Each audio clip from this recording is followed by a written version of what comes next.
கிறிஸ்தவ ஜீவியத்தினுடைய அர்ப்பணம் என்பது அது அரைகுறையான அர்ப்பணம் கிடையாது. The surrendering of a Christian life, it is not an இந்த அரைகுறையான அர்ப்பணத்திலே வைத்துக்கொண்டு ஆண்டவர் உங்களுடைய வாழ்க்கையில் அற்புதங்களை செய்ய முடியாது. சும்மா ஏதோ பேச்சளவுலையோ அல்லது ஒரு சும்மா சின்ன ஒரு வார்த்தை அளவுலையோ நாம் அந்த வார்த்தையை புரிந்திருந்தால் அது தவறு. If we have just understood that words very easily, then that is wrong.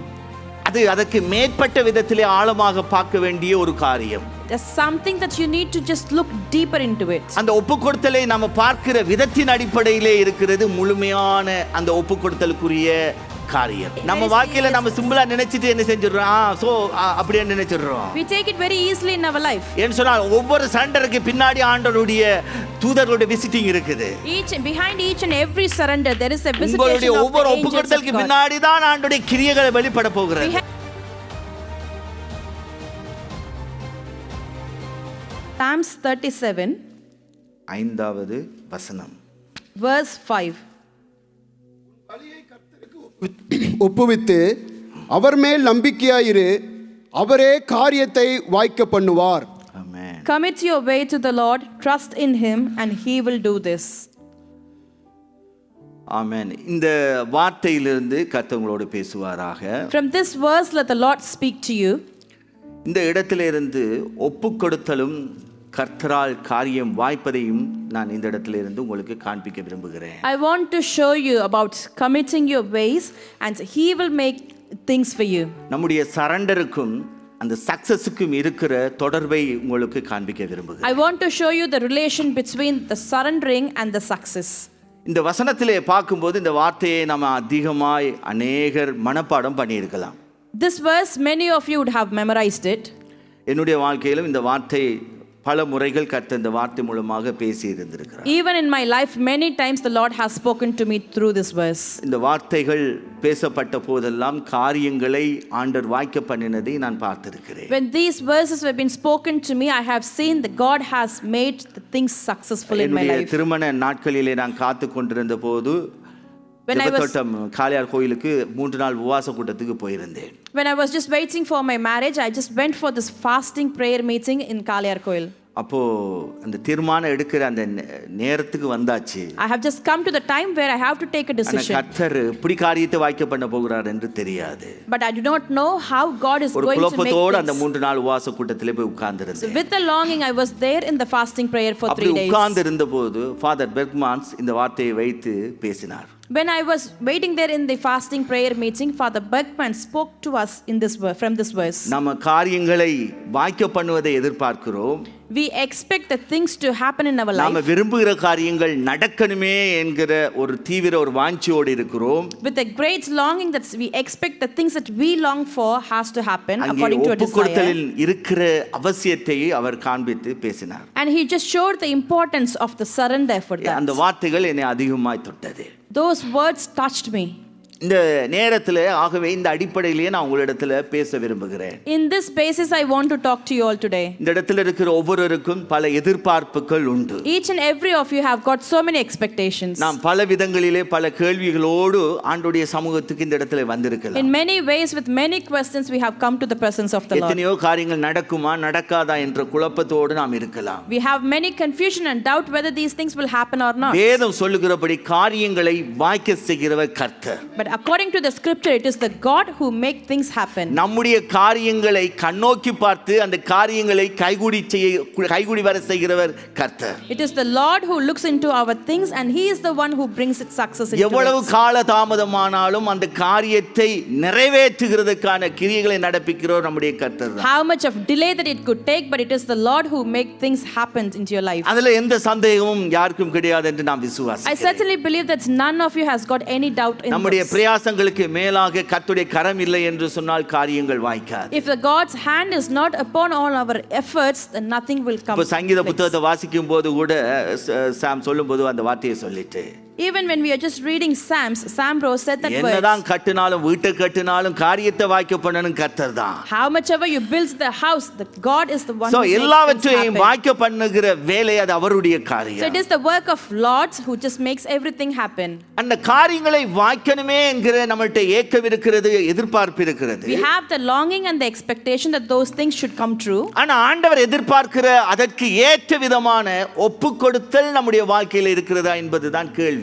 But the question is the expectation of the Lord, that whether we do have that surrendering in our life or not. நம்முடைய வாழ்க்கையில இருக்கிற அந்த ஒப்பு கொடுத்தல் என்பது எந்த அளவுக்கு இருக்குதோ அந்த அளவுக்கு தான் உங்களுடைய வாழ்க்கையிலையும் நீங்க சக்சஸ் பார்க்க முடியும். In your life, the more and more of surrendering that you have in your life, the more and more of success that you will see it. நன்றாக நாம் இந்த காரியத்தை புரிந்திருக்க வேண்டும். We need to understand this very clearly. இன்றைக்கு நாம் ஒப்பு கொடுத்தல் என்று சொல்லும் பொழுது Today when we say about surrendering, நாம் சும்மா ஏதோ பேச்சளவுலையோ அல்லது ஒரு சும்மா சின்ன ஒரு வார்த்தை அளவுலையோ நாம் அந்த வார்த்தையை புரிந்திருந்தால் அது தவறு. if we have just understood that word very easily, then that is wrong.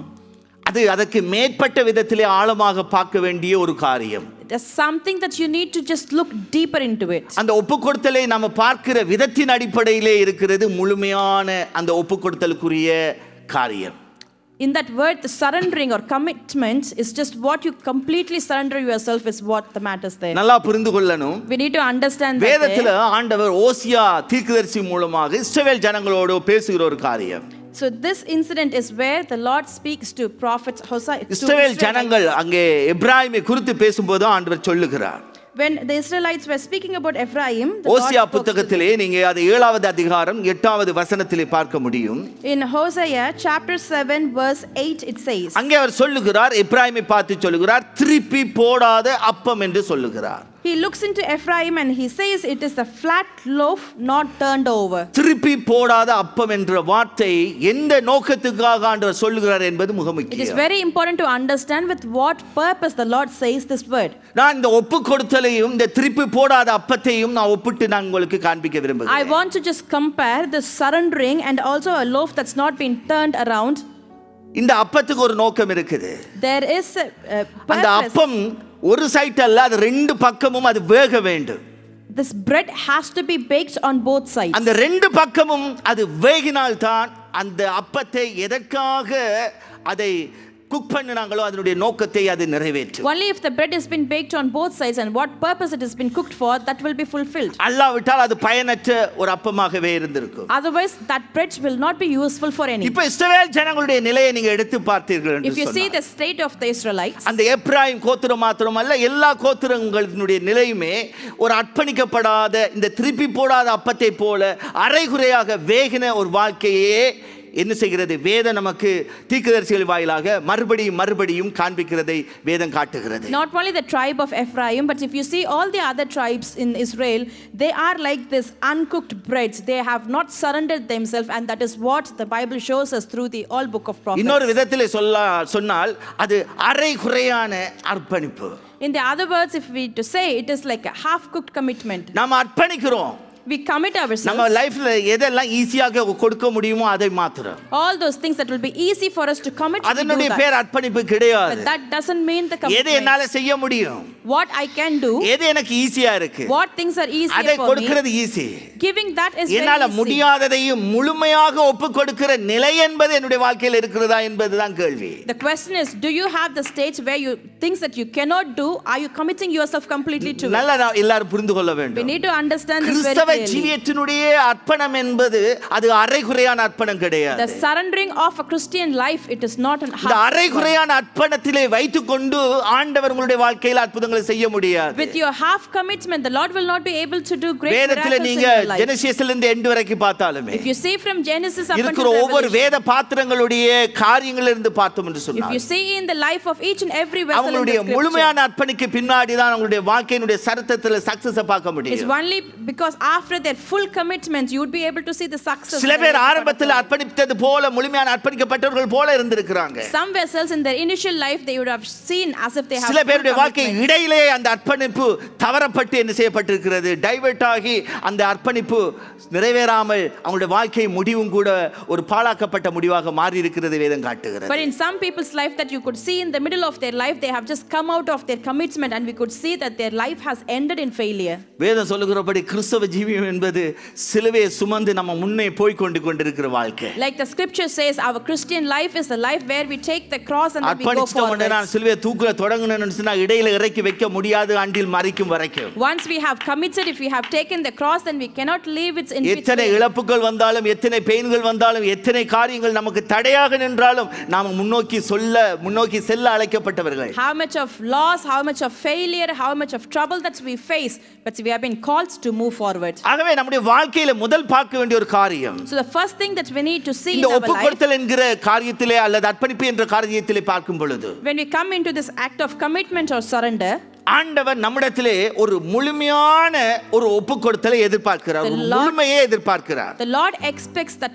complete surrendering or commitment. ஒப்பு கொடுத்தலின் பின்னாலே ஆண்டவர் நம்மிடத்திலே ஒரு முழுமையை எதிர்பார்க்கிறார். Behind that, He just looks for that completeness. இது நாமளும் எதிர்பார்ப்போம் நம்முடைய பிள்ளைகள்ட்ட. And this is also what we expect ஒன்ன from our செய்தா என்ன children. செய்யணும், பெர்ஃபெக்ட்டா செய்யணும், If you are doing it, do it perfectly. இல்லையா? Isn't it? இதைத்தான் ஆண்டவர் நம்மிடத்தில் எதிர்பார்க்கிறார். That's exactly what God expects from us. அர்ப்பணிச்சா முழுமையான ஒரு அர்ப்பணம். If you commit, do it with a full commitment. ஆமா, முழுமையாக கொடுக்கப்படணும். You have to give it பைபிள்ல fully. நீங்க நீதிமொழிகள் எடுத்து பார்த்தீங்கன்னு சொன்னால், If you see it in Proverbs, நீதிமொழிகள்ல வாசித்தீங்கன்னு சொன்னால், in the book of Proverbs, chapter 5 verse 2ல சொல்லுகிறது, chapter 5 verse 2, ஜனங்கள் மனப்பூர்வமாய் தங்களை ஒப்பு கொடுத்தது நிமித்தம் அவரை ஸ்தோத்திரியுங்கள் என்று ஒரு வசனம் சொல்லுகிறது. it says, because the people have completely committed themselves, give thanks to the Lord. ஒரு முழுமையாக தங்களை ஒப்பு கொடுத்தார்களாம். Because they have completely surrendered themselves. நல்லா புரிந்து கொள்ள வேண்டிய ஒரு காரியம். Understand this very clearly. இன்றைக்கு இந்த காரியத்தை தேவன் நம்மிடத்தில் பேசுகிறார். Today the Lord is speaking to us நம்ம about this. வாழ்க்கையில சில நேரங்களிலே இந்த அர்ப்பணத்துல எந்தெந்த பகுதிகள் சில நேரங்களிலே நம்ம அறியாமலே என்ன செய்திருப்போம், ஒப்பு கொடுக்காம இருந்திருக்கலாம். So if we see in our life in certain parts without us realizing it, we have not given our full commitment. யோசிச்சு பாருங்க, உங்க வாழ்க்கையில முழு பகுதியும் கர்த்தரிடத்துல ஒப்பு Just கொடுத்திருக்கிறீங்களா? analyze your life. Have you உங்களுடைய completely நேரத்துல surrendered? நாம் இந்த டைம் மட்டும் தான் ஆண்டவர் உங்களுக்கு தருவேன், In my time, I will give you only this மற்ற part of நேரங்கள்லாம் this. அது எனக்குரியது. All others are for me. 24 hours தந்திருக்கார் ஆண்டவர். Lord has given us 24 hours.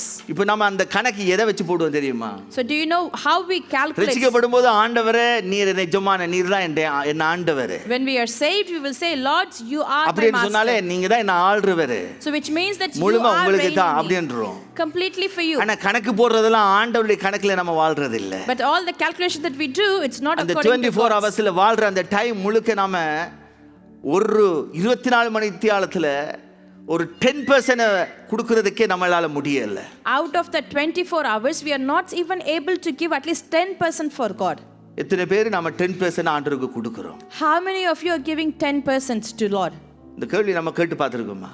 Have you ever asked this question to ourselves? முழுமையான அர்ப்பணம் என்பது Full commitment நாம் is, ஒவ்வொரு காரியத்திலும் நம்முடைய வாழ்க்கையில் ஒவ்வொரு காரியத்திலும் கொடுக்கப்பட்டிருக்கிறதா என்பதை ஆராய்ந்து பார்க்க we வேண்டும். need to analyze whether we have given that full commitment in each and every இன்றைக்கு aspect நாம of our வந்துட்டு life. ஒரு தரம் ஜெபம் பண்ண போனாலே நம்ம கணக்கு பார்த்து கொண்டிருப்போம், டைம் பார்த்து கொண்டிருக்கிற Even மாதிரி if we வாழ்க்கை. go for any prayer, we'll be just looking up the time. அரைகுறையான அர்ப்பணத்தோட இருக்கிறவங்க 5 நிமிஷத்தோட தான் எழும்புவாங்க ஜெபம் முடிய. People with half commitments, they'll just come back within 5 minutes in the prayer. முழுமையான அர்ப்பணிப்பு இருக்கிறவங்களுக்கு டைம் போறது தெரியாது. For a person who are with a full commitment, they do not know how much time it புரியுதா? நான் goes. உங்களுக்கு சொல்ல வர்ற சத்தியம். Do you understand the truth தேவன் that I'm நம்மிடத்துல saying? முழுமையை கேட்கிறாரு. God asks the complete commitment ஆண்டவர் from நம்மளுடைய us. முழு சரீரத்தையும் தான் ஆண்டவர் நம்மிடத்துல கேட்கிறாரு. He asks the full body. நல்ல ஒரு அருமையான ஆராதனை குறித்து, புத்தியுள்ள ஆராதனை குறித்து பவுல் அப்போஸ்தலன் சொல்லுகிறாரு. Paul talks about a wise worship. ரோமர் 12வது அதிகாரத்துல நீங்க அதை வாசித்திருப்பீங்க. You would have read it in Romans chapter அங்கே 12. வேதவசனம் சொல்லுகிறது, The Bible verse says, உங்கள் சரீரங்களை பரிசுத்தமும் தேவனுக்கு பிரியமான ஜீவ பலியாக ஒப்புக் கொடுக்க வேண்டும் என்று என்ன செய்கிறேன், தேவனுடைய இரக்கங்களை முன்னிட்டு உங்களை வேண்டிக் கொள்கிறேன் என்றாரு. Paul says, therefore urge you, brothers and sisters, in the view of God's mercy, to offer your bodies as a living sacrifice, holy. சரீரங்கள் தேவனுக்கு முழுமையாக பரிசுத்த பலியாக ஒப்பு கொடுக்கப்பட்ட காரியம். The body is something that has been submitted to the Lord as a தேவனுக்கு living பிரியமாக ஒப்பு sacrifice. கொடுக்கப்பட்ட காரியம். It's been submitted to God as pleasing to நம்முடைய Him. சரீரத்தில் சில பாட்டை மாத்திரம் நான் ஆண்டு கொடுக்க முடியாது. In our body, ஆண்டவரே இந்த ஹார்ட்ல வந்துடுங்க. we can't give just ஆனா இந்த some one கண்ணு எப்போ part. சினிமாவை தான் பார்க்கும். Just come into my நான் heart, விரும்புறதெல்லாம் இந்த கண்ணு பார்க்கும். but my eyes will just watching cinema. ஆண்டவரே என்னுடைய சிந்தையை வேணும்னா நீங்க எடுத்துருங்க. Maybe if you want, Lord, take my இந்த வாய் thoughts. வந்து கொஞ்சம் புறங்குறத்தான் செய்யும். But my mouth will இந்த slander. வாயை என்னால கட்டுப்படுத்த முடியாது. I'm not able to control my mouth.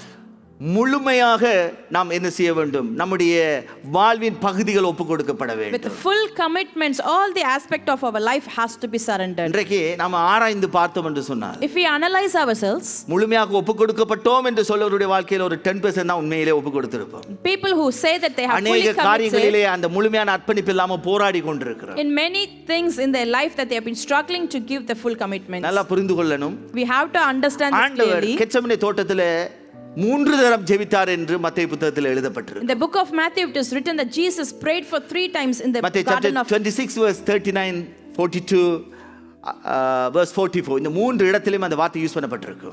In the book of Matthew chapter 26 verse 39 40 and 44 it's been written down. 39 42 44 39 42 and verse 44. அந்த 3 வசனத்தை எடுத்து பார்த்தீங்கன்னு சொன்னா If you read those 3 verses, அங்க 39ல வாசிக்கும் பொழுது அவர் முதல் முறையாக விழுந்து என்ன செய்கிறாரு? முழங்கால் படியிட்டு ஜெபித்தார். முதலாவது ஒப்பு கொடுத்தார் அந்த இடத்துல. verse 39 we would be able to see the first time the Lord submitted himself, fell face to the ground and he prayed. The first time he our committed சொல்றாரு, என் himself. பிதாவே இந்த பாத்திரம் என்னை விட்டு நீங்க கூடுமானால் நீங்கட்டும். He says, my father, if it is possible, may this cup be ஆகில taken என்னுடைய from me. சித்தத்தின்படி அல்ல உம்முடைய சித்தத்தின்படியே ஆக கடவது அப்படின்னு He சொல்லுகிறார். says, yet not as I will but as you will. First முதலாவது முறை First time. verse 42ல எடுத்து பாத்தீங்கன்னு சொன்னா If you read in verse 42, மறுபடியும் சொல்லுகிறது. அவர் மறுபடியும் 2ஆம் தரம் போய் it says second time he went. நீங்க 2ஆம் தரம் ஜெபித்ததா பாக்குறீங்க. நான் 2ஆம் தரமும் அவர் தன்னை முழுமையாக அர்ப்பணித்ததை நான் பார்க்கிறேன். If you see the second time, he have fully committed himself for the second time as well. மூன்றாவது முறையாக வேதம் Third time. 44ல சொல்லுகிறது. Verse 44, அவர் மறுபடியும் அவர்களை விட்டு போய் he left them 3ஆம் தரமும் அந்த வார்த்தைகளை சொல்லி ஜெபம் பண்ணினார். and he prayed the third time saying the same thing. இதுக்கு வேத ஆராய்ச்சியாளர் பல கருத்துக்களை சொல்றாங்க. The researchers, they have got many opinions on அதுல this. ஒன்று என்னன்னு சொன்னால் அந்த 3ஆவது அர்ப்பணிப்பு இருக்கு பாருங்க. அதோட தான் அவர் முழுமையாக ஒரு பூரணமான ஒரு ஒப்பு கொடுத்தலுக்குள்ள வந்தது போல அந்த வார்த்தையை சொல்லுகிறார்கள்.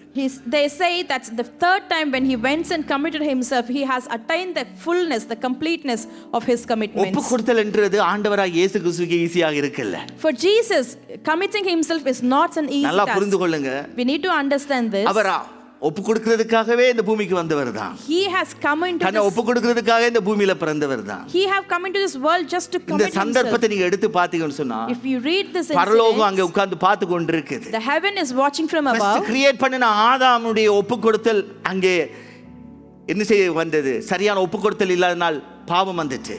Because of the first man's commitment, he didn't do it properly. The sin has entered. இப்போ ஒப்பு கொடுக்கப்பட்டவராக இந்த பூமியில பிறந்திருக்கிறார் இயேசு And Kristu. now Jesus Christ is born into this world with full இப்போ submission and இதுதான் commitment. சரியான இதுதான் அந்த வேளை என்று சொல்லப்படுகிறது. 13வது அதிகாரம் ஜோன் 13வது அதிகாரத்தில் முதல் வசனத்தில் வாசித்தீர்கள் சொன்னால் பார்க்க முடியும். If you read it in John chapter 13 verse 1, it says this is the time.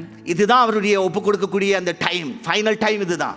This is the final time of his submission. இப்போ அந்த டைமுக்கு வந்துட்டாரு. He has come to இப்போ that பரலோகம் time. பார்த்து கொண்டிருக்குது. Heaven is பிதா watching. உட்கார்ந்து பார்த்து கொண்டிருக்கிறார். Father is watching from இப்போ above. இந்த இடத்துல அவர் எடுக்கிற அந்த ஒரு தீர்மானம், The decision that he has to take at this இந்த point, இடத்துல அவர் ஒப்பு கொடுக்கிற அந்த தீர்மானம் the decision for commitment முழு that he மனு takes, குலத்தையே மாற்ற போகிறது. it is going to change, transform the முழுவதுமாய் entire பிதாவுடைய mankind. எதிர்பார்ப்பையே என்ன செய்ய போகிறது?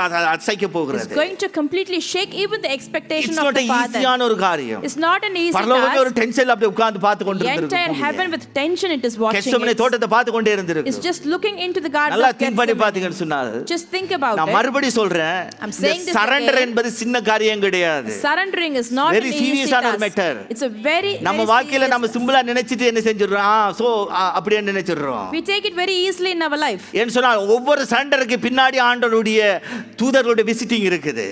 Behind each and every surrender there is a visitation உங்களுடைய of ஒவ்வொரு the ஒப்பு angels of கொடுத்தலுக்கு God. பின்னாடி தான் ஆண்டவருடைய கிரியைகள் வெளிப்பட போகிறது. Behind each and every of your surrender இப்போ the அங்க grace of பார்த்து the God. கொண்டிருக்கு பாருங்க.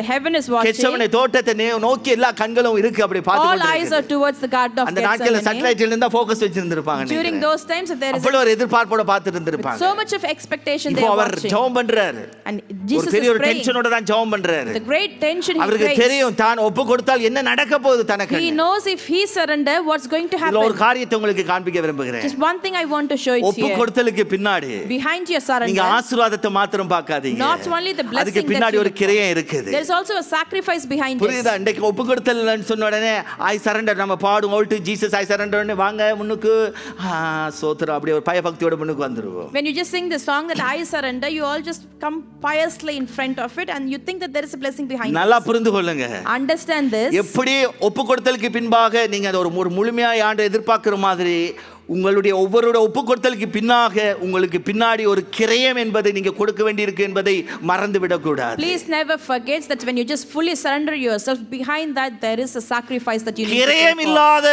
ஒப்பு கொடுத்தல் அங்க வொர்க் அவுட் ஆகாது. Surrender without a sacrifice will never work என்று out. சொன்னால் எந்த ஆபிரகாமை ஆண்டவர் அழைத்தாரோ Because the Abraham whom God Genesis calls, chapter 12 வாசிக்கிறீங்க. when you read it in Genesis chapter ஆண்டவர் 12, அழைக்கிறாரு. God calls பூமி him வம்சத்துக்குள்ள உன்னத்தை வச்சு தான் ஆசீர்வதிக்க போறேன்றாரு. that I'm going to bless this எல்லா earth only சந்ததி through உனக்கு you. ஆசீர்வதிக்கப்பட்ட ப்ராமிஸ் கொடுத்தால் And he gives a promise that all generations are going to be formed through Genesis you. Chapter 22 வரைக்கும் Up until Genesis அந்த வாக்கு 22, தத்தத்தை நிறைவேறுதல மறுபடியும் ஆண்டவர் கன்ஃபார்ம் பண்ணல. the God he did என்னத்தை not எதிர்பார்த்தா confirm. தெரியுமா? You know what he உண்ட ஏக expected for? சுதனை நீ என்ன செய்யணும்? எனக்கு ஒப்பு கொடு. He says just say submit or surrender your son, one son 22வது to me. அதிகாரத்துல வரும்போது தான் நீங்க அதை பார்க்க முடியும். When you come to Genesis 22 that you எப்படி will be able ஆண்டவர் to see. கெத்செமனே தோட்டத்திலே ஒப்பு கொடுக்கும்போது பரலோகம் பார்த்து கொண்டிருந்தது போலதான் அங்கே பலி செலுத்துவதற்காக ஈசாக்கை ஆபிரகாம் கொண்டு போன போது பரலோகம் பார்த்து கொண்டிருந்தது. The way the heaven was watching on the garden of Gethsemane, exactly in the same way the heaven was watching when Abraham was trying to give ஒரு sacrifice மனுஷன் of ஒரு Isaac. ஆதாமுடைய அந்த கீழ்ப்படிவு இஸ்ரவேல் சந்ததிக்கு இன்னைக்கு வரைக்கும் ஆசீர்வாதத்தை கொண்டு வந்திருக்கிறது. That obedience of that one man for the entire Israel is just bringing a நான் blessing மறுபடியும் even உங்கள்ட்ட today. சொல்றேன். I'm just saying to you again. உங்களுக்கு பின்னாடி உங்க வாழ்க்கையில நீங்க ஒப்பு கொடுக்கிறதுக்கு பின்னாடி இருக்கிற ஆசீர்வாதத்தை உங்கள் கண்கள் பார்த்ததுன்னு சொன்னால் நீங்க ஒப்பு கொடுக்காம இருக்க மாட்டீங்க. If you have seen the blessing after your surrendering, if your eyes have seen it, you will never miss to surrender yourself. நமக்கு இன்றைக்கு அந்த கண்கள் மறைக்கப்பட்டிருக்கிறதுனால தான் மாம்சம் என்ன விரும்புதோ எவ்வளவு ஒப்பு கொடுத்தல் இருந்தாலும் அப்படி உதறி போட்டு அப்படியே ஒப்பு கொடுத்தலை மறுதளித்தவர்களாக என்ன செய்கிறோம்? பின்வாங்கி போய் விடுகிறோம். It's just because our eyes have been closed currently, not able to see the blessing. Because of that, we just give out to our இன்றைக்கு fleshly சபை புரிந்து கொள்ள desire. வேண்டிய காரியம் அதுதான். And this is what the congregation has to understand. First முறை ஜெபம் பண்றாரு. First, he prays. Jesus. Jesus. ஒப்பு கொடுக்கிறாரு. He surrendered ஒப்பு himself. கொடுத்துட்டு போய் சீசர்களை பார்க்கறாரு. After he surrendered திரும்ப himself, வர்றாரு. he went and see the second time வந்து disciples. ஜெபம் பண்றாரு. Come back and pray Second time second ஒப்பு கொடுக்கிறாரு. time. Second time he submit himself. இன்னைக்கு சில பேர் சேர்ச்சில இருப்போம். And sometimes people will be like this in church as well. 10 வருஷத்துக்கு முன்னாடி ஒப்பு கொடுத்துட்டு இருந்தானே. Before 10 years I surrender என்னத்துக்கு நான் திரும்ப myself. ஒப்பு கொடுக்கறது கையை கடித்து நிப்பேன் பின்னாடி. They will just think, why do I need to surrender again? நான் சொல்றேன் நாம சாகும் வரைக்கும் ஒப்பு கொடுத்து கொண்டே இருக்கணும். I'm just saying until we die, we உங்க have to ஒப்பு surrender கொடுத்தலுடைய ourselves. ஃபுல்ஃபில் பண்ணும் வரைக்கும் உங்க ஒப்பு கொடுத்த உங்க வாழ்க்கையில தொடர்ந்து இருக்கு. Until the fulfillment of our surrender ஒவ்வொரு has come in our ஜெபத்திலும் நம்முடைய life. ஒப்பு கொடுத்தல் இருக்க வேண்டும். Every prayer that we have to surrender. உங்க வாழ்க்கையில எத்தனை பேர் நீங்க டெய்லி லைஃப்ல உங்களை ஒப்பு கொடுக்குறீங்க? How many of you in your life you surrender every day? நல்லா புரிந்து கொள்ளுங்க. இதெல்லாம் சில நேரங்களில் தவறாக புரிந்துடுறோம். Sometimes we just misunderstand it. Pastor நான் அன்றைக்கு அவர் சொன்னார் கூப்பிட்டாரு போனேன். Pastor, he called me இன்னைக்கு on நான் the என்ன other day. அர்ப்பணிக்கணுமா? I went in. Do I need to do it again? ஆண்டவர் ஒரு தரம் ஜெபிச்சிட்டாரு தானே. ஆண்டவரே ஒரு தரம் ஜெபிச்சிட்டாரு. அப்புறம் என்னது மூணு வாட்டி ஒரு ஒப்பு கொடுக்கணும். Lord himself he have prayed once, and why he has to surrender himself for நல்லா 3 times? நீங்க இப்படி தர்க்கத்துக்குரியதா பார்க்காதீங்க. Do not see this as a case of அந்த arguments. ஃபுல்ஃபில் நிறைவேறும் வரைக்கும் Until the அந்த fulfillment ஒப்பு has happened. கொடுத்தனுடைய அந்த மனப்பக்குவம் அந்த பூரணம் உங்களுக்குள்ள வரும் வரைக்கும் Until that you reach that state of fullness of your surrendering. Surrender பண்ணுங்க. Keep surrendering சில yourself. நேரங்கள்ல நமக்கு தெரியாது நம்முடைய ஒப்பு கொடுத்தல்ல தடுமாற்றங்கள் வருகிறது. Sometimes in our commitments there will be some struggle. ஒப்பு கொடுக்கப்பட்ட சிம்சோனுடைய வாழ்க்கையில தெளிலால் cross பண்ணுகிறாள். Even in the life of Samson who have committed himself, நீ ஒப்பு Delilah கொடுத்த crossed. உடனே தான் அடுத்த கிராஸ் பண்ற பிரச்சனைகள் நம்மளை தேடி வரும். It's only when you surrender all those problems நல்லா will come into your புரிஞ்சுக்கொள்ளுங்க. life. நீங்க இன்னைக்கு ஜெபம் பண்ண போவீங்க. Yes, you want to pray இன்றைக்கு today that you ஆண்டவர் go. பேசிட்டாரு. God has நான் spoken வண்ணவர் to நீ me. ஜெபம் பண்ணுவா ஆண்டவரே. I will just pray இந்த for 1 காரியத்துல நீங்க hour. வாக்கிய பண்ணுவீங்கன்னு போவீங்க. And you will just go back to போயிட்டு Lord, Lord. முழங்கால் படியிட்டு பாருங்க. And you just go and kneel அப்பதான் down. தெளிலால் கோல் வரும். Is when you will get the call from Delilah. அப்பதான் யாராவது உங்களை கூப்பிடுவாங்க. Is only when somebody will call அப்படி you. ஒரு 5 நிமிஷம் தான் பேசுற மாதிரி ஸ்டார்ட் ஆகும். You would be just starting the உங்களோட call 1 for hour 5 time-ஐ minutes. எடுத்துரும். But your 1 hour would have been நான் gone. சொல்ற பாயிண்ட் புரியுதா? Do you understand my point? பிசாசு எப்படி எல்லாம் நம்மள வஞ்சிக்கிறான் பாருங்க. You see how ways the இந்த Satan ஒப்பு கொடுத்தல் அது deceives us. அங்கதான் பிரச்சனைன்ற. And that is where the problem ஒப்பு is, I கொடுத்தலை say. சரியாக புரிந்துருங்க. Understand ஒப்பு your கொடுத்தல் கேட்ட commitments. விலக்கிரையும் கொடுக்கிறதுக்கு ஆயத்தமா இருக்கணும். Be prepared for the sacrifice that you need to நீங்க give for ஒப்பு your கொடுத்துட்டு surrender. போனீங்கன்னு சொன்னா If you surrender and go, அங்க போகும்போதே ப்ரிப்பேர் பண்ணிருங்க. just when you're going back, எதுல நீங்க prepare. ஒப்பு கொடுக்குறீங்களோ In what things that அந்த you ஒப்பு கொடுத்தல பிரதிஷ்டையாக இருக்க வேண்டும் என்கிற அந்த உள்ளுணர்வு உங்களுக்குள்ள இருக்க வேண்டும். have that feeling that whatever you have surrendered, give your dedication to it. சிம்சோனுக்கு அது இருக்கல்ல. Samson didn't அதனால have தான் it. கண்ணை அலைய விட்டுட்டான். And that's why he நல்லா got புரிஞ்சு into the கொள்ளுங்க. lust. இன்னைக்கு நம்ம Understand லைஃபும் this. அப்படிதான். Exactly our நம்ம life ஒப்பு is. கொடுத்திருப்போம். We would have ஆனா surrendered, நமக்கு முழுமையான அந்த உணர்வோட நாம இருக்கிறது இல்ல. but we do not have that இது fullness நம்ம of வாழ்க்கையை that. என்ன செய்கிறது? அந்த அர்ப்பணிப்பை சிதைத்து விடுகிறது. What it does, it just takes away the பிறகு நம்ம ஆண்டவர் பார்த்து commitments. முறுமுறுத்து கொண்டிருப்போம். And then we will ஆண்டவரே நான் ஒப்பு start கொடுத்திருந்தேன் நானே. murmuring நான் to ஒப்பு God. கொடுத்திருந்தானே. I have submitted ஆனா ஏன் myself. காரியத்தை வாய்க்க பண்ணல? But why you didn't make வாய்க்காது. அது things எப்படி happen? வாய்க்கும்? It won't நீங்க ஒப்பு happen. கொடுத்ததானே திரும்ப வாபஸ் பண்ணிட்டீங்க. Because you have taken back your commitment, isn't it? நான் சொல்றது புரியுதா உங்களுக்கு? Do you understand what I'm சபை நல்லா saying? இத புரிஞ்சு கொள்ளுங்க. The congregation has to Serious understand ஆடுங்க. this. Please take this seriously. சீரியஸா இந்த காரியத்தை எடுங்க. Please take this எதுல seriously. அர்ப்பணிச்சீங்கன்னா In whatever things that you have தேங்க்ஸ்ல 1 hour surrendered. பேசோண்டு அர்ப்பணித்தவங்க சில பிள்ளை இந்த இடத்துல இருக்கிறீங்க. There are people who have said that you will ஆனா speak in இன்னைக்கு அதை tongues for an மறந்துருப்பீங்கன்னு hour. நான் விசுவாசிக்கிறேன். I believe you would have forgotten it. நான் சொல்ற பாயிண்ட் புரியுதா? Do you understand the point that I'm saying? மறுபடியும் ஆண்டவர் தர சந்தர்ப்பத்தை பயன்படுத்தி அதை புதுப்பிங்க. Make use of the opportunity that God is giving to you again and then renew your அது உங்க commitments. வாழ்க்கையின் காரியத்தை வாய்க்க பண்ணுவதற்கு ஏதுவாக அமையும். Definitely that will help all the things to become success in your life. இன்றைக்கு நம்முடைய அர்ப்பணிப்பில் இருக்கிற இந்த ஒப்புக்கொடுத்தல் இருக்கிற குறைகளை கொஞ்சம் ஆராய்ஞ்சு பார்த்தா போதும். Just analyze about the weakness that we have in our commitments. I believe இந்த வேதத்துல ஆண்டவருடைய அர்ப்பணிப்பை நான் பெரிய ஒரு காரியமா பார்க்கிறேன். Especially in the scripture that the surrendering of Jesus, I see that as a great our thing. மூன்றாவது முறை தன்னை ஒப்புக்கொடுத்த போது When he surrendered himself for the third time, அதுக்கப்புறம் அவர் திரும்பல. மூணாவதுக்கு அப்புறம் அவர் திரும்ப ஜெபம் பண்ணல. after that he சரி didn't வாங்க pray. போவோம்ட்டாரு. And he just said, come, let's go. சொல்லிட்டாரு இனி நான் சாக போறேன்.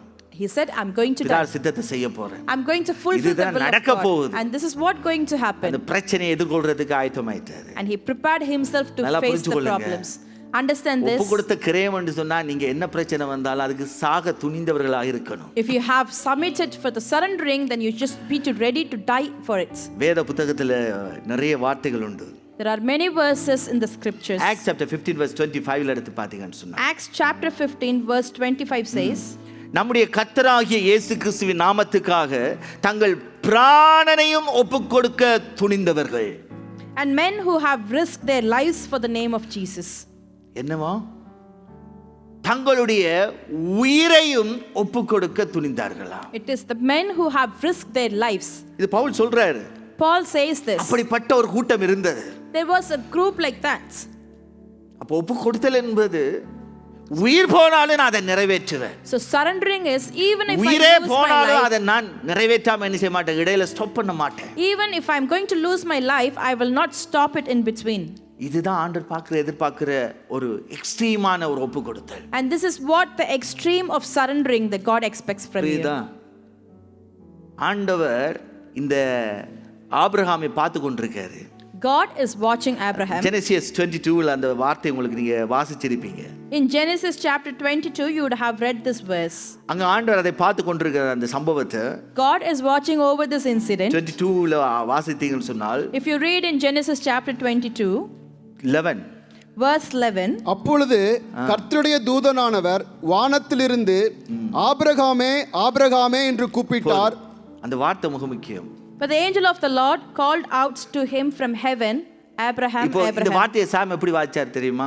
Do you know how Sam brother read அப்பொழுது this? கர்த்தருடைய தூதனானவர் The angel of the Lord வானத்திலிருந்து from heaven, ஆபிரகாமே ஆபிரகாமே என்று கூப்பிட்டார்.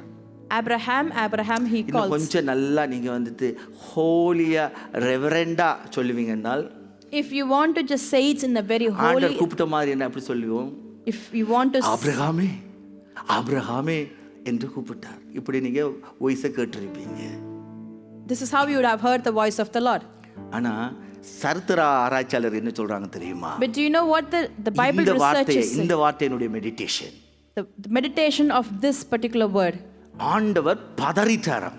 The Lord got panicked. இந்த கூப்பிட்ட விதம் ஆபிரகாமே ஆபிரகாமே அப்படி பதறிக்கொண்டு கூப்பிட்டாருன்னு சொல்லுகிறார். It's with that panic that the Lord has called என்னடா Abraham. விட்டா என்ன செஞ்சிருவான்? வெட்டி போடுவான் பிள்ளையை. Because if you leave, he will kill the son. இன்றைக்கு நம்ம எத்தனை பேருக்கு இப்படி ஆண்டவருடைய சத்தம் கேட்குது? For how many of you do you listen to the voice of God like பிள்ளை this? விட்டா ஒப்பு கொடுத்தவன் அப்படியே எனக்காக தனியே தந்துருவான் அப்படின்ட்டு ஆண்டவர் சந்தோஷப்படுற காரியம். It is the thing that Lord pleases, saying that if I leave it, he will நான் just give ரெண்டு his son. பக்கத்தையும் தான் காட்டுகிறேன். I'm just showing Very you both serious matter. sides. It's a very serious ஒப்பு thing. கொடுத்தல் என்பது சாதாரண ஒன்று கிடையாது. Surrendering is not சங்கீதம் an easy 37 task. அந்த 4-5 வசனத்தை நீங்க மனப்பாடம் பண்ணி வச்சிருந்தாலும் காரியம் வாய்க்காது. Even if you have memorized from Psalms 37 verse 4 and 5, even if you have memorized it, நல்லா the புரிந்து things will கொள்ளுங்க. not come. எந்த அளவுக்காய் நீங்க ஒப்பு கொடுக்கிறீர்களோ அந்த காரியத்தை கர்த்தர் வாய்க்க பண்ணுவார். How much more you surrender, the Lord will make those things ஆகவே happen. தான் மறுபடியும் சொல்றேன். That's why I'm saying this ஒப்பு கொடுத்தல again. சிம்பிளா எடுக்காதீங்க. Do not take surrendering as an easy task. ஆண்டவர் ஆபிரகாமை பார்த்த விதம் அப்படி இருந்தது. That is the way that God have seen அவன் Abraham. ஒப்பு கொடுத்துட்டான். He have surrendered. சரி அவ்வளவுதான் கொண்டு போட்டுருவான் பிள்ளைய. And that's it, he is going to kill the அந்த son. பதறி சொல்லுகிறாரல்ல. With that panic he calls. அங்க வசனம் தொடர்ந்து வாசித்தீங்கன்னு சொன்னால் And if you continue 16ல to சொல்றாரு எப்படி ஆண்டவர் ஆசீர்வதிக்கின்றார் பாருங்க. in நீ உன் புத்திரன் என்றும் உன் ஏகசுதன் என்றும் பாராமல் அவனை ஒப்புக்கொடுத்து இந்த காரியத்தை செய்தபடியால். And he says, because you have not seen him as your son and you have not withheld him and you did this one. என்ன சொல்றாரு? நீ ஒப்புக்கொடுத்து இந்த காரியத்தை செய்தபடியால். It's just because you have surrendered and did this thing to me. Verse 17ல சொல்றாரு உன்னை ஆசீர்வதிக்கவே ஆசீர்வதிப்பேன். Verse 17 he says, I will surely 18ல bless எடுத்து you. பாத்தீங்கன்னா நீ என் சொல்லுக்கு கீழ்ப்படிந்தபடியினால் இந்த சந்ததிக்குள்ள பூமியில எல்லா வம்சம் ஆசீர்வதிக்கப்படும். And in verse 18 he says, and through your offsprings all nations on எல்லாமே earth will be ஒப்புக்கொடுத்தலுக்கு blessed. பின்னாடி தான் இருக்குதப்பா இந்த ஆசீர்வாதங்களா. Everything is behind the surrender. இன்றைக்கு சபை நல்லா புரிந்து கொள்ள வேண்டிய காரியம் இதுதான். Congregation has to understand this very இயேசு clearly. கிறிஸ்துவினுடைய ஒப்புக்கொடுத்தல் The surrender of Jesus நமக்கு ஆசீர்வாதத்தை கொண்டு வந்தது. brought us blessing for நாம் us. ஒவ்வொருடைய ஒப்புக்கொடுத்தலும் Each and every one of us உங்களுடைய தனிப்பட்ட surrender, ஜீவியத்துக்கு மாத்திரமல்ல not only for your உங்களுடைய personal சந்ததியினுடைய life, ஜீவியத்துக்கு ஆசீர்வாதத்தை கொண்டு but வரும். will also bring a blessing for your சபையினுடைய entire generation. ஆசீர்வாதத்துக்கு ஆசீர்வாதத்தை கொண்டு வரும். It will bring a blessing for the church. நல்லா புரிந்து கொள்ளுங்க. Understand this. இன்றைக்கு நாம் எப்படிப்பட்ட ஒப்புக்கொடுத்தலுக்குள்ள இருக்கிறோம்? With what kind of surrender are we at அரைகுறையான the அர்ப்பணிப்பு moment? இருக்குதா? Is it half முழுமையான commitment அர்ப்பணிப்பு இருக்குதா? or a full commitment? அர்ப்பணிப்புல நம்ம எந்த லெவல்ல நிக்கிறோம்? In what level are we in our commitments? அர்ப்பணிப்புல எந்த கிரியத்தை நாம கொடுக்கிறதுக்கு ஆயத்தமா இருக்கிறோம்? And what are we prepared to give it as a sacrifice? எப்படிப்பட்ட அர்ப்பணிப்பு நம்மள்ட்ட காணப்படுது? What kind of commitment that do we see within அர்ப்பணிப்புல ourselves? இருக்கிற இன்னும் ஒரே ஒன்று மாத்திரம் சொல்லிட்டு நான் முடிக்க Just விரும்புகிறேன். only one more thing that I want to say about நம்ம surrendering. ஒப்பு கொடுக்கும்போது அது முழுமையான ஒரு பெஸ்டான ஒப்பு கொடுத்தலாக இருக்க வேண்டும். When we just surrender ourselves, we have to give our best. எப்படி into it. முழுமை முக்கியமா இருக்கு, கொழுமை முக்கியம். How much the completeness is important, the fullness is also important. So எப்படி ஒரு முழுமையான ஒரு கம்ப்ளீட் ஒரு surrender எதிர்பார்க்கிறாரோ, How the Lord expects a full complete நம்மிடத்துல ஆண்டவர் ஒரு surrender. கொழுமையான ஒரு செழிப்பான ஒரு பெஸ்டான ஒப்பு கொடுத்தலே நம்மிடத்துல The எதிர்பார்க்கிறார். same way he also expects the best commitments from us. நம்ம காயினுடைய காணிக்கையை சொல்லுவோம். We see the offering of என்ன Cain. சொல்லுவோம்? What do we see? அவன் காணிக்கை கொடுத்தான் என்று எழுதப்பட்டிருக்கும். It says that he has given his offering, ஆனா ஆபேல் கொடுத்த காணிக்கைகள் but the offerings of Abel, கொழுமையானவைகளில் சிலவற்றை கொண்டு வந்தான் என்றதை ஆண்டவர் அங்கீகரித்ததை பார்க்கிறோம். the God has accepted it because he has brought the best part from his offering. சங்கீத புத்தகத்திலே வாசித்தோம் என்று சொன்னார். When we read it in the book of Psalms, சங்கீதம் Psalm 66 verse 15ல சொல்லுகிறது. Psalm 66 verse 15 ஆட்டுக்கடாக்களின் says, நினப்புகையுடனே கொழுமையானவைகளை உமக்கு தகன பலியாக இடுவேன். I will sacrifice fat animals to you and an offering of rams. நீங்க சாக போற வயசுல ஆண்டவருக்கு ஊழியத்துக்கு வந்தா அது கொழுமை கிடையாது. If you come at the latter part of your life for ஆண்டவரே the நான் பென்ஷன் ஆகிறேன் அப்போ நான் ஃபுல் டைமுக்கு வந்து பண்ணுவேன் ஊழியம்னு சொன்னா அது கொழுமை கிடையாது. Lord, when I take my pension, I will come and do your ministry. That is not your எல்லாவற்றையும் best. பெர்ஃபெக்ட்டா தந்துட்டு அதுல தரக்குள்ள நான் சேஃபா இருந்தேன்டா பண்ணுவேன்ன்றது கொழுமை கிடையாது. It is not when you give everything safely, then I will do your ministry. That is not நல்லா your best. புரிஞ்சு கொள்ள வேண்டும். Understand this. உங்க வாலிப வயசுலே கர்த்தருக்கு உங்களை ஒப்பு கொடுக்கிறது தான் கொழுமை. In your youth, that you surrender yourself, that is the best நல்ல coming out புஷ்டியா of இருக்க you. ஒப்பு கொடுங்க. Surrender when you வாழ்ந்தா are at ஒரே the best. வாழ்க்கை அப்பாவுக்காக. The life that you will live, one life just for the Father. இல்லப்பா வாலிப வயசுல ஆடுறதுல அவன் ஆடட்டும். No, in my youth, I will just do all the things that I want. வயசான காலத்துல ஆண்டவருக்குள்ள வந்தா போதும். அவன் வயசான காலத்துல அவன் ஞானசானம் எடுத்தா போதும். And in my old age, if I just come and submit it for the Lord and இன்றைக்கு சில take a பேர் baptism. ஞானசானத்துக்கு ஒப்பு கொடுக்க சொல்லி கேட்டா If we ask some people, do you want to? பிள்ளை அவனுக்கு இன்னும் 18 வயசு ஆகல. Some will say he has not reached அப்படி 18 சொன்னவங்க yet. நிறைய பேர் மிஸ் பண்ணினவங்க இருக்காங்க பிள்ளைகளை. Many people who have said that have missed நல்லா பாருங்க. children. ஒப்பு கொடுக்கிற அந்த கொழுமையை எப்பன்னாலும் நான் ரெடியா கொடுக்கணும். Understand this, whenever you're just surrendering yourself, you have to give your best. இது நல்லா புரிந்திருக்க வேண்டும். We have to understand this very clearly. இன்றைக்கு நம்மள்ட்ட இருக்கிறதுல அப்படியே கொஞ்சம் ஏதோ ஒன்று தூக்கி கொடுக்கறது ஒப்பு கொடுத்தல். It's not whatever we have, you just give a small part of it. That's அந்த not விதவை surrendering. ஏழை ஸ்திரீ கொடுத்த மாதிரி Like that தன்னுடைய poor ஜீவனத்துக்கு lady, உண்டான எல்லாவற்றையும் போட்டு விட்டாள். that she has given everything that she has kept for her living. பெஸ்ட்ன்றது அங்கிருந்து வருது, ஹார்ட்ல அப்படி முழுமையாக வரணும். The best has to come out from your ஆண்டவர் நான் heart. எதை செய்தாலும் உங்களுக்கு பெஸ்டா செய்யணும். Lord, whatever I எதை do, ஒப்பு கொடுக்கிறனோ அதை நான் பெஸ்டா ஒப்பு கொடுக்கணும். whatever I surrender, I will just give the best out of it. இன்றைக்கு சபை நடத்தல ஆண்டவர் எதிர்பார்க்கிறது அதுதான். And this is what the Lord நல்லா expects புரிந்து from the கொள்ளுங்க. congregation. இன்றைக்கு இப்படிப்பட்ட ஒரு ஒப்பு கொடுத்தல் நம்மகிட்ட இருக்குதான்றதை ஆராய்ந்து பாருங்க. We just need to analyze ourselves. Do we have this எந்தெந்த kind of விதத்துல surrendering? உங்களுடைய ஒப்பு கொடுத்தல்ல குறைகள் இருக்குது. In what are ways that you have a இதை weakness in உங்களுடைய your கரத்திலே நான் surrendering? ஒப்பு கொடுத்துடுறேன். I will just give it into your நீங்க hands. உங்களை ஆராய்ஞ்சு பாருங்க. You analyze yourself. இன்னும் எந்தெந்த காரியங்களில ஒரு முழுமையான ஒப்பு கொடுத்தலுக்குள்ள வரணும். In what all things that you have to come into முழுமையான ஒரு that ஒப்பு fullness கொடுத்தலுக்குள்ள வரணும். and the best of your கிரயம் surrendering. செலுத்துகிற ஒப்பு கொடுத்தலுக்குள்ள வரணும். A surrendering with a sacrifice. So இதை நீங்க ஆராய்ஞ்சு பாத்தீங்கன்னால் போதும். If you analyze these, that's enough. நிச்சயமாக நான் உங்களுக்கு சொல்லுகிறேன். Definitely I say to உங்களுடைய you, காரியங்கள் வாய்க்கும். all your things will be நீங்க எதை fulfilled. எதிர்பார்த்திருந்தால் அந்த காரியங்கள் கைகூடி வரும். With whatever things that you have உங்களுடைய expected for, குழப்பங்களை மாற்றுகிறதற்கு உங்களுடைய ஒப்பு கொடுத்தல் போதுமான ஒரு key. just for your confusion to change, it's enough that if you surrender அப்படியே yourself. எழுந்து நிக்கலாம். Let's all raise up to our feet.